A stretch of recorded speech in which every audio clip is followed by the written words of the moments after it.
Join me weekly for Experience Galveston for ideas of what to see and do on beautiful Galveston Island. Today on Experience Galveston, we're meeting with Mike Miller, Director of Rosenberg Library, to learn more about the upcoming Rosenberg Day to celebrate 151 years of Rosenberg Library. So Mike, we have Rosenberg Day and your annual book sale coming up the end of March. Tell us a little bit about that, but first, who are we standing in front of at Rosenberg Library? We are standing in front of a statue of Henry Rosenberg, who was a Swiss-born merchant here in Galveston who made a lot of money selling, trading goods. And when he passed away, he died childless, and so he left most of his money to a lot of projects in the city of Galveston, and primarily the creation of a free public library for the city, which is why we stand in front of a library called the Rosenberg Library. So tell us about Rosenberg Day and what's planned as part of that. Rosenberg Day, we're holding this celebration a year late, unfortunately because of the pandemic, like everybody. But it's to celebrate our 151st now, we're supposed to be 150th birthday.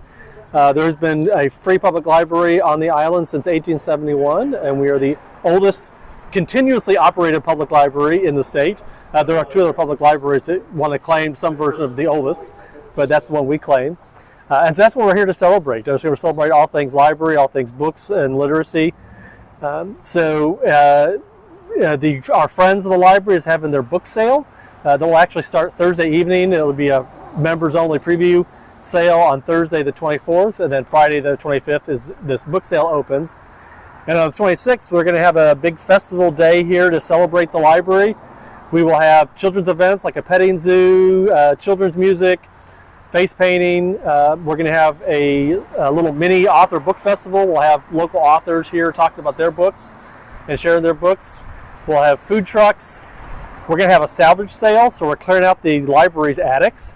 And so if you want to help us celebrate our history by owning a piece of our history, you can buy. We have old exhibit cases that are no longer in use that might serve well in someone's home or maybe in someone's business. We've got 5 food trucks lined up.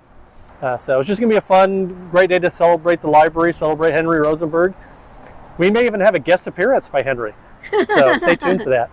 Well, so for people that haven't been to the library in a long time, you've completed a lot of renovations. So tell us a little bit about that more recently. We have. So this all happened before my watch here, but they just finished the 7th phase of renovations. About 14 years of work on the building. Most of it post-Ike. A lot of people and organizations had a lot of work to do to recover from all the flooding from Ike. We are nearing completion of all of that. We have one space, the old museum space, that is still closed, but we are working on finishing up that project, and we hope to at least have the space open before the end of the year, and if not the museum, by the end of the year or early next year.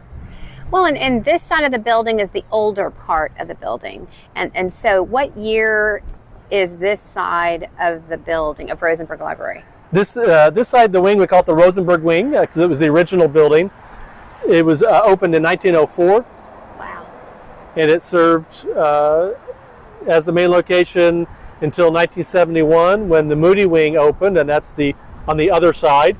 And they added an addition, and that almost doubled our available square footage floor space to expand our library services. It allowed us to add the archives, their own dedicated space, and so we now sit on about 75,000 square feet of library space, which is a phenomenal size library for a city the size of Galveston. And we have Henry to thank for that, for creating a space like this, an endowment and a mission that we continue to serve today to bring great library service to the city of Galveston. Thank you for joining me for Experience Galveston. Remember to submit your ideas to I-45 Now and Galveston Now, and find us on Facebook, Instagram, and on YouTube.